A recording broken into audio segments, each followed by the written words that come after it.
ఈటీవీ2 తీర్థయాత్ర కార్యక్రమానికి స్వాగతం. మన దేశంలో ఉన్న నరసింహస్వామి క్షేత్రాలలో బీదర్ కూడా ఒకటిగా విరాజిల్లుతోంది. కర్ణాటక రాష్ట్రంలో ఉన్న ఈ దివ్యక్షేత్రంలో సాక్షాత్తు నరసింహస్వామి వారు నీటిలో దర్శనమిచ్చి ఝరణి నరసింహస్వామిగా పూజలందుకుంటున్నారు. మెదక్ జిల్లా జహీరాబాద్కు సుమారు 50 కిలోమీటర్ల దూరంలోనున్న బీదర్ ఝరణి నరసింహస్వామి వారి ఆలయ వైశిష్టమేమిటో మనం ఇప్పుడు వీక్షిద్దామా?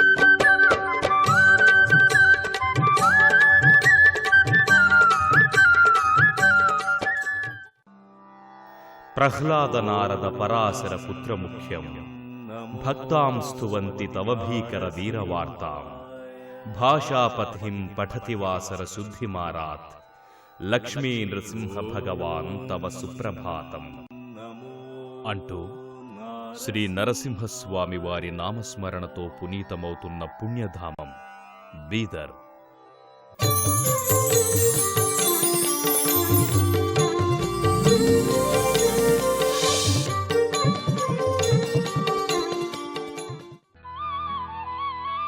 ప్రశాంతమైన వాతావరణంలో ప్రకృతి అందాలను ఆవిష్కరించే కొండలు గుట్టల నడుమ అలరారుతోన్న ఈ దివ్యక్షేత్రంలోని మంగళ్పేటలో శ్రీ ఝరణి నరసింహస్వామి వారు కొలువై భక్తుల చేత నిత్య నీరాజనాలందుకుంటున్నారు.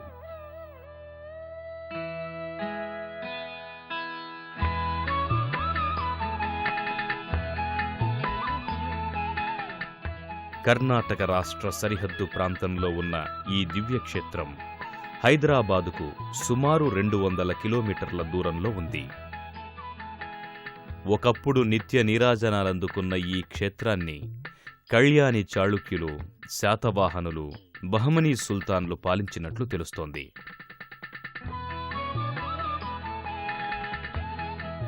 ఆయా రాజుల, సుల్తానుల కాలం నాటి కట్టడాలు, శిథిలాలు ఇంకా సజీవంగా దర్శనమిచ్చి భక్తులను ఆ కాలానికి తోడ్కొనిపోతాయి.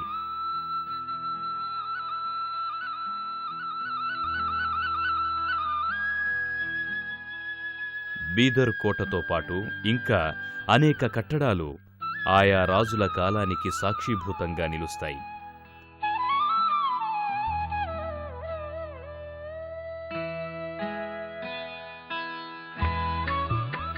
మంగళ్పేట ప్రాంతం బీదర్కు సుమారు 4 కిలోమీటర్ల దూరంలో ఉంటుంది.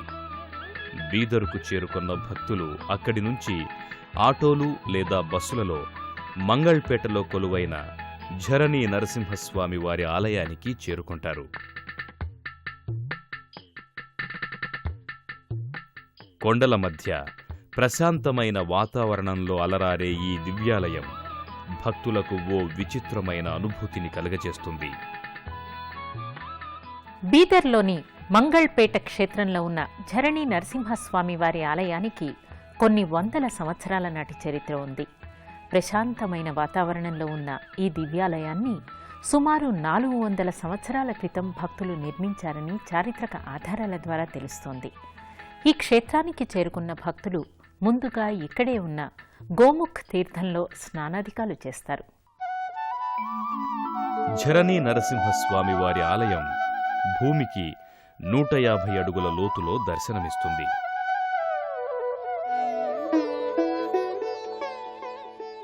ఈ దివ్యాలయానికి చేరుకున్న భక్తులకు ముందుగా ప్రధాన ద్వారం దర్శనమిస్తుంది. ప్రధాన ద్వారం మీద నరసింహస్వామి వారి దివ్యమంగళ విగ్రహ రూపాన్ని దర్శించుకున్న భక్తులు అనంతరం ఆలయ ప్రాంతానికి విధిగా నిర్మించిన మెట్ల మీదుగా చేరుకుంటారు. ఓ మనోహరమైన అనుభూతిని మనస్సులో ఆవిష్కరించే ఈ దివ్యాలయానికి చేరుకున్న భక్తులు ముందుగా స్వామివారికి తమ తలనీలాలను భక్తితో సమర్పించుకుంటారు. అనంతరం ఆలయ ప్రాంగణంలో ఉన్న గోముఖ తీర్థంలో భక్తి శ్రద్ధలతో స్నానాదికాలు చేస్తారు.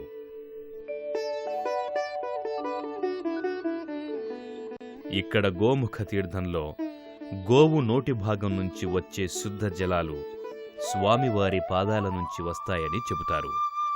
ఆ కారణంగానే భక్తులు అత్యంత భక్తి శ్రద్ధలతో ఇక్కడ స్నానాదికాలు ముగిస్తారు. ఝరణి నరసింహస్వామి వారి ఆలయం ఉన్న ప్రాంతం మంగళపేటగా పిలువబడుతోంది. అలాగే స్వామి ఇక్కడ జలంలో ఉద్భవించారు కాబట్టి జల నరసింహస్వామిగా, ఝరణి నరసింహస్వామిగా భక్తుల చేత పూజలందుకుంటున్నారు. స్నానాదికాలు ముగించిన భక్తులు అనంతరం ఇదే ఆలయ ప్రాంగణంలో ఉన్న ఇతర దేవీదేవతల ఆలయాలను సందర్శించి తరిస్తారు. అనంతరం ఆలయం వెలుపలి భాగంలో ఉన్న దుకాణాలలో స్వామివారికి సమర్పించుకోవటానికి పూజా ద్రవ్యాలను సేకరించుకుంటారు.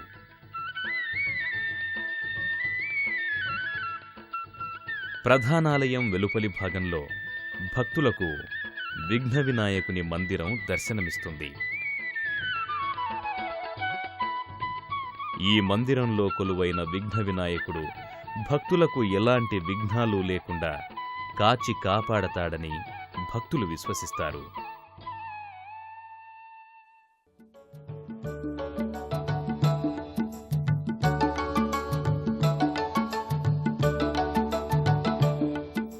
అనంతరం భక్తులు ఇదే ఆలయ ప్రాంగణంలో వెలుపలి భాగంలో ఉన్న హనుమంతుని మందిరానికి చేరుకొని స్వామిని భక్తితో సేవించుకుంటారు. తరువాత ఈ మందిరానికి సమీపంలోని సంత్ మాణిక్ ప్రభు మందిరానికి చేరుకుంటారు. సంత్ మాణిక్ ప్రభు ఈ మందిర ప్రాంగణంలోనే స్వామి కోసం తపస్సు చేసి ఆయన సాక్షాత్కారం పొందారని చెబుతారు. ఆ కారణంగానే దానికి గుర్తుగా మాణిక్ ప్రభుకు ప్రత్యేక మందిరాన్ని నిర్మించారు. దానిని దర్శించుకున్న భక్తులు అనంతరం ప్రధానాలయం వెలుపలి భాగానికి చేరుకుంటారు. ప్రధానాలయం వెలుపలి భాగంలో భక్తులకు వందల కొద్దీ వానరాలు దర్శనమిస్తాయి. స్వామి సన్నిధే తమకు పెన్నిధి అనే రీతిలో ఇక్కడ వానరాలు దర్శనమిచ్చి హనుమంతుని గుర్తుచేస్తాయి. భక్తులకు ఎలాంటి హాని చెయ్యని ఈ వానరాలకు భక్తులు తమ చేతులతో ఆహార పదార్థాలను తినిపించడం చేస్తారు.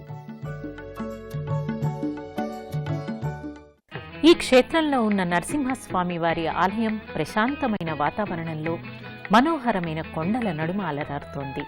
అలాగే ఈ ఆలయం భూమికి సుమారు 150 అడుగుల లోతులో దర్శనమిస్తుంది. ఆలయ ప్రాంగణంలో వివిధ దేవీదేవతలను దర్శించుకున్న భక్తులు అనంతరం స్వామి దర్శనం కోసం వరుసలో నిలబడతారు. ఆయా దేవీ దేవతలను దర్శించుకున్న భక్తులు అనంతరం ఓం నరసింహస్వామియే నమః అంటూ భక్తి శ్రద్ధలతో వరసలో నిలబడతారు.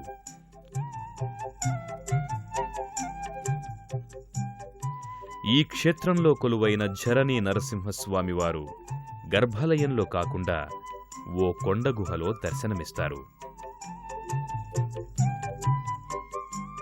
వరుసలో నిలబడిన భక్తులకు ప్రధానాలయం వెలుపలి భాగంలో నరసింహస్వామివారి మందిరం ఒకటి దర్శనమిస్తుంది.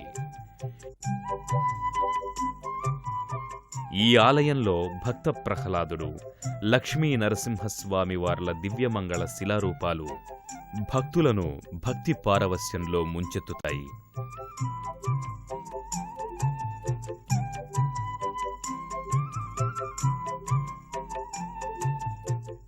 గర్భాలయంలోకి వెళ్లే భక్తులు ముందుగా ఇక్కడ స్వామివారిని దర్శించుకుంటారు. అలాగే ఈ మందిరానికి కొంచెం ముందు భాగంలో దీపస్తంభం ఒకటి దర్శనమిస్తుంది. ఇక్కడ నిత్యము జ్యోతి వెలుగుతూ ఉంటుంది. ఇక్కడ ఈ క్షేత్రంలో కొలువైన నరసింహస్వామి వారు ఓ కొండ గుహలో నీటిలో దర్శనమిస్తారు.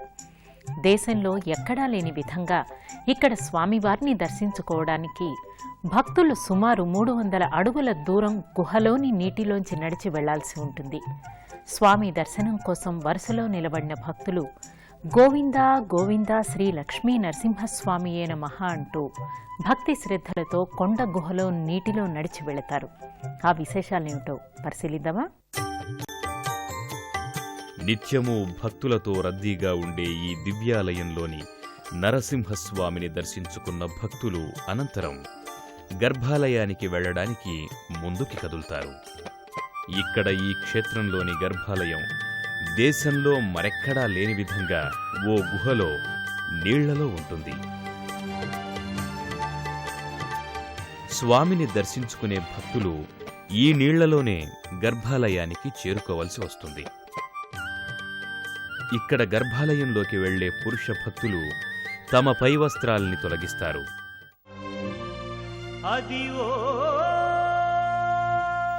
ఝరణి నరసింహస్వామి వారిని దర్శించుకోవటానికి అసలు సిసలైన ఘట్టం ఈ గర్భాలయం నుంచే ప్రారంభమవుతుంది. గర్భాలయ గుహ ప్రాంగణానికి చేరుకున్న భక్తులు గోవిందా గోవిందా శ్రీ లక్ష్మీ నరసింహస్వామియే నమః అంటూ నీటిలోకి దిగుతారు.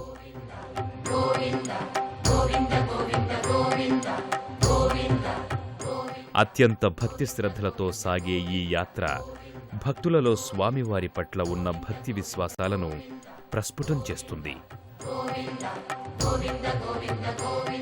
దట్టమైన చీకట్లతో ఉన్న గుహలో నీరు నిత్యమూ ప్రవహిస్తూ ఉంటుంది.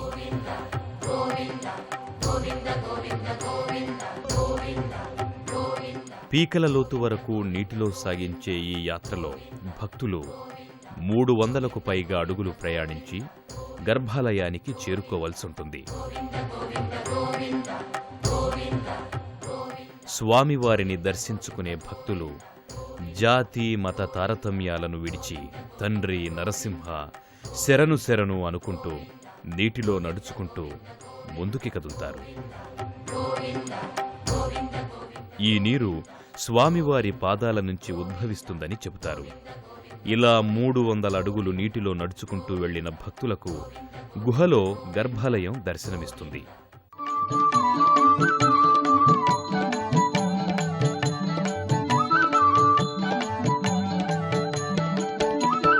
నరమృగవేషాశ్రితపోష స్వామి నరసింహ మము బ్రోవగరావా దయగనలేవా స్వామి నరసింహ. నరమృగవేషాశ్రితపోష స్వామి నరసింహ మము బ్రోవగరావా దయగనలేవా స్వామి నరసింహ.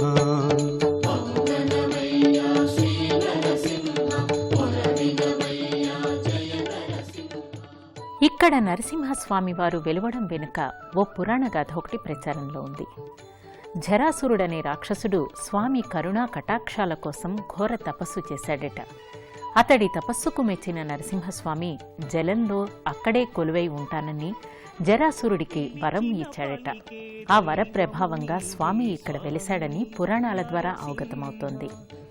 కొండ గుహలోని గర్భాలయానికి చేరుకున్న భక్తులు నరసింహస్వామి వారి దివ్య మంగళ శాలగ్రామ శిలారూపాన్ని దర్శించుకుని భక్తి శ్రద్ధలతో చేతులు జోడిస్తారు.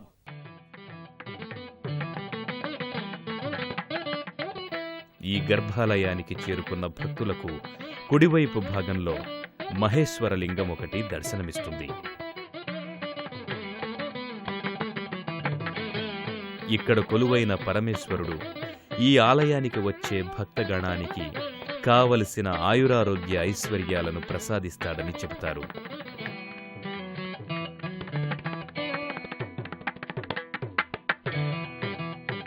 గర్భాలయానికి చేరుకున్న భక్తులు ముందుగా ఇక్కడ ఈ మందిరంలో ఉన్న మహేశ్వరలింగాన్ని భక్తితో దర్శించుకుని తండ్రి పరమేశ్వర మా పూజలందుకొని మమ్మనుగ్రహించు స్వామి అంటూ చేతులు జోడిస్తారు.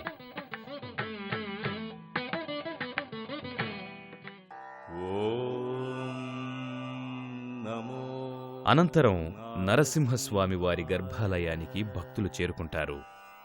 ఓ అద్వితీయమైన అనుభూతిని కలిగించే గర్భాలయంలోకి చేరుకున్న భక్తులు గర్భాలయంలో కొలువైన నరసింహస్వామి వారి దివ్యమంగళ సాలగ్రామ శిలారూపాన్ని దర్శించుకుని నమో నారసింహ శరణు తండ్రి శరణు శరణు అంటూ ప్రణమిల్లుతారు.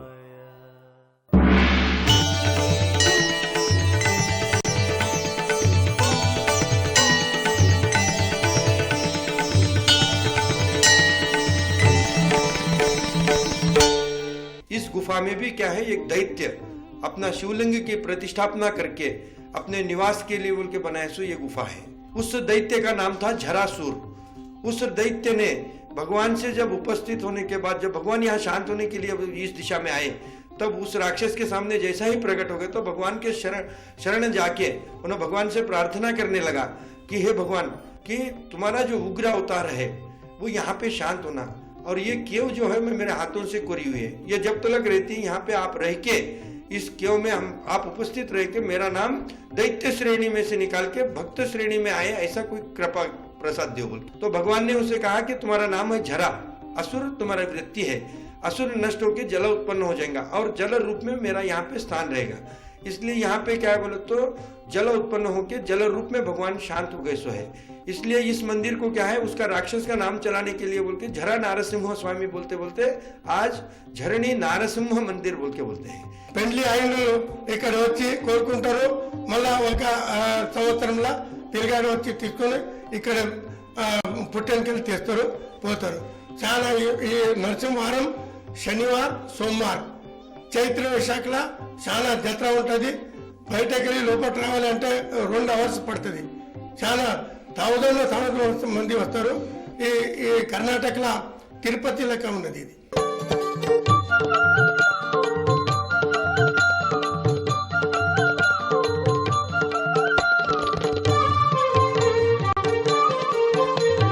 లక్ష్మీ రమణ కరుణాభరణ నరమృగ శరీర నరసింహ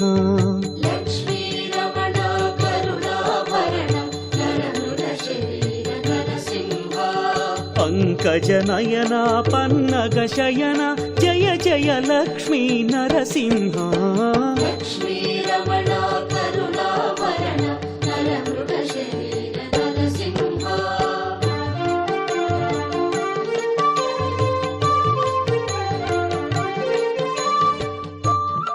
నిత్యము భక్తులతో రద్దీగా ఉండే ఈ ఆలయంలో స్వామివారికి చేసే పూజలు అర్చనలు నయనానందకరం. అత్యంత భక్తి శ్రద్ధలతో నిర్వహించే ఈ పూజలు స్వామివారి పట్ల భక్తులకున్న భక్తి విశ్వాసాలను ప్రస్ఫుటం చేస్తాయి. సింహాద్రీశ నరసింహ శ్రీత జన పోష పాప వినాశ చౌదనమూర్తి నరసింహ.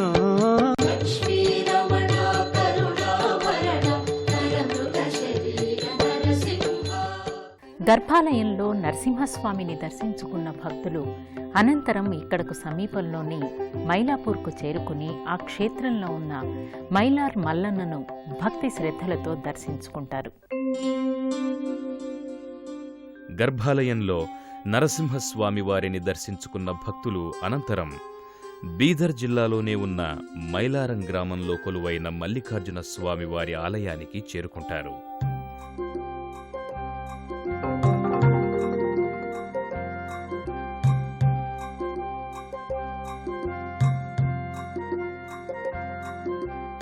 మైలార్ మల్లన్నగా పిలువబడుతోన్న మల్లన్న స్వామి వారి ఆలయం అతి పురాతనమైనది. ఈ ఆలయానికి ఎదురుగా భక్తులకు తీర్థకుండ దర్శనమిస్తుంది. ఉత్సవాలు పండుగలప్పుడు భక్తులు ఈ తీర్థకుండలో స్నానాధికాలు చేస్తారు.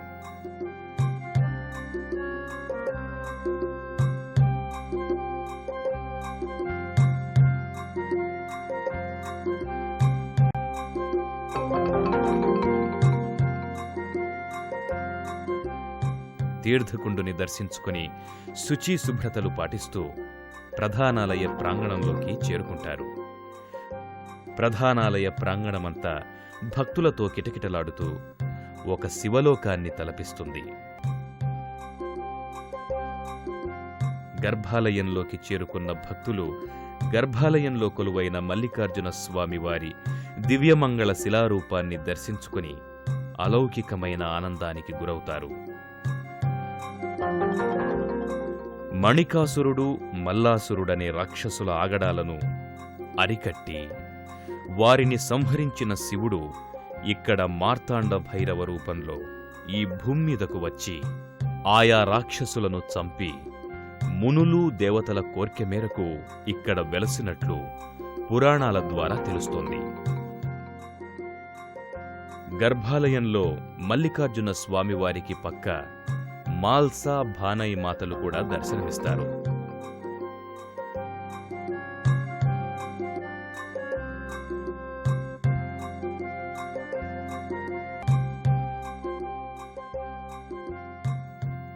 గర్భాలయంలో ఆయా దేవీ దేవతలను దర్శించుకున్న భక్తులు అనంతరం ఆలయానికి ఎదురుగా ఉన్న శివలింగాలయానికి చేరుకుని మహేశ్వర లింగాన్ని భక్తితో దర్శించుకుంటారు.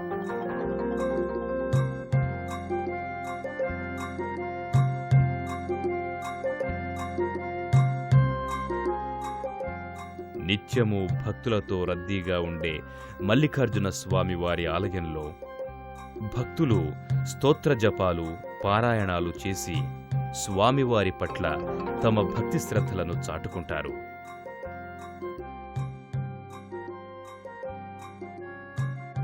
ఝరణి నరసింహస్వామి వారి లీలలు అనంతమైనవి, అనన్య సామాన్యమైనవి. ఇక్కడ స్వామి భక్తుల కోర్కెలు తీర్చే కొంగు బంగారంగా విరాజిల్లుతున్నారు. నేను జైరాబాద్ నుంచి వచ్చినాను. ఇట్లానే ప్రతి సంవత్సరం కూడా ఈ దేవుని దగ్గరికి దర్శనానికి వస్తూ ఉంటాను. మేము అనుకున్న కోరికలన్నీ కూడా ఇక్కడ వచ్చినందుకు అన్ని నెరవేరుతాయని నేను महाराष्ट्र उदगीर से आया हूँ मैं। हर साल हम छात्रों को लेकर आते हैं। ఇక్కడ వచ్చిన వాళ్ళకి కోరికలు నెరవేరుతాయని చెప్పేసి చెప్తుంటే అందరం వస్తారు. ನಾನು ಮಹೇಶ್ ಪಾಲಂ ಬೀದರ್ ವಾಸಿ ಇದಾಗಿದ್ದೀನಿ. ಈ ಝರ್ನಾ ನರಸಿಂಹ ಜೋ ಏನು ಮಂದಿರ ಅದ ಇದು ಒಂದು ವಿಶೇಷವಾದ ಮಂದಿರ ಅದ.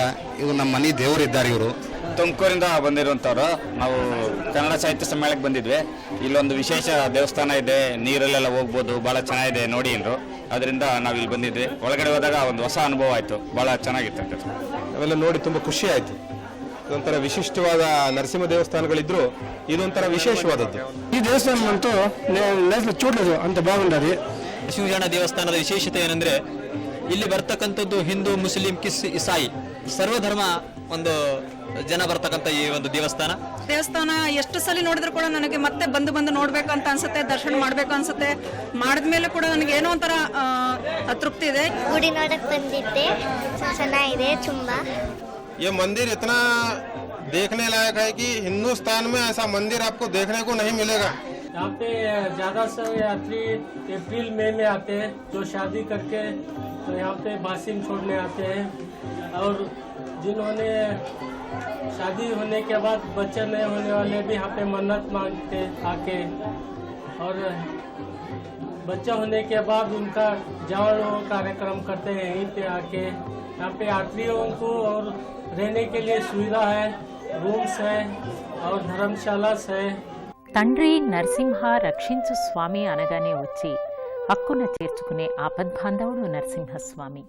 ఉగ్ర నరసింహుడిగా, లక్ష్మీ నరసింహస్వామిగా పూజలందుకుంటున్న శ్రీ ఝరణి లక్ష్మీ నరసింహస్వామి వారి కరుణా కటాక్ష వీక్షణాలు అందరి మీద ఉండాలని కోరుకుంటూ